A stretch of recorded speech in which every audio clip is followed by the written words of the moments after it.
ڈھانپتا تھا تو مانا یہ جسم کو ڈھانپنا انسان کی فطرت تھی. گرمی سے بچنا، سردی سے بچنا، یہ لباس کی اصل ضرورت تھی. سرد علاقوں میں گرم لباس پہنے جاتے ہیں، ٹھنڈے علاقوں میں نرم اور گداز لباس پہنے جاتے ہیں. رب کریم نے کہا کہ شیطان نے پہلا کام یہ کیا کہ تمہارے ماں باپ سے یعنی آدم سے جنت کا لباس چھنوایا. اشارتاً تلقین اس بات کی تھی کہ اچھا لباس پہننا انسان کے اچھی فطرت رکھنے کا عامل ہوتا ہے. انگریزی میں بھی کہا جاتا ہے dress and address indicate the personality.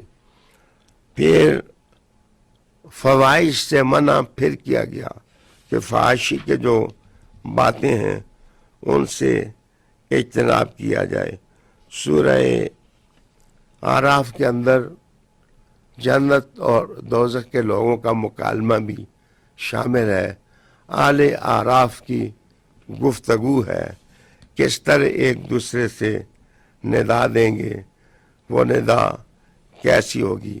اصل میں ان آیات کے نزول کا مقصد یہ ہے کہ انسان کا یقین آخرت پر اور معاد پر مضبوط ہو جائے. ناظرین کرام، یہ صورت توحید کے مضامین، مناجات کی فضیلتوں، خدا سے تعلق کے بیان سے شروع ہوتی ہے. تو اس میں چند انبیاء علیہ السلام کے واقعات جو رشد و ہدایت کی تاریخ ہے، قاری قرآن کو وہ پڑھائی جاتی ہے. حضرت نوح علیہ السلام ہے، حضرت صالح علیہ السلام ہے، قوم عاد ہے اور اسے دی جانے والی نعمتیں اور ناشکری پر ان کی گرفت. لوط علیہ السلام کا خاص ذکر ہے اور وہ گندی عادات جو لوط علیہ السلام کی قوم میں آ گئی تھیں ان پر عذاب کا بھی ذکر ہے اور اخلاقی طور پر ان چیزوں سے مسلمانوں کو منع بھی کیا گیا ہے. 8واں پارہ انہی مضامین کو لیتے ہوئے آگے بڑھتا ہے اور آخر میں شعیب علیہ السلام کا ذکر کیا جاتا ہے کہ وہ ناپ تول کا نظام ٹھیک کرنے کی دعوت لے کر آئے تھے لیکن ان کی قوم بھی اصلاح نہ کر سکی. یہ الگ بات ہے کہ ان کے تبلیغ کے حق سے موسیٰ علیہ السلام جیسی شخصیات پیدا ہوئیں. آخر میں احکم الحاکمین پر ایمان کی دعوت دیتے ہوئے یہ پارہ اختتام پذیر ہوا. اللہ تعالی ہمیں قرآن حکیم پر عمل کرنے کی توفیق عطا فرمائے.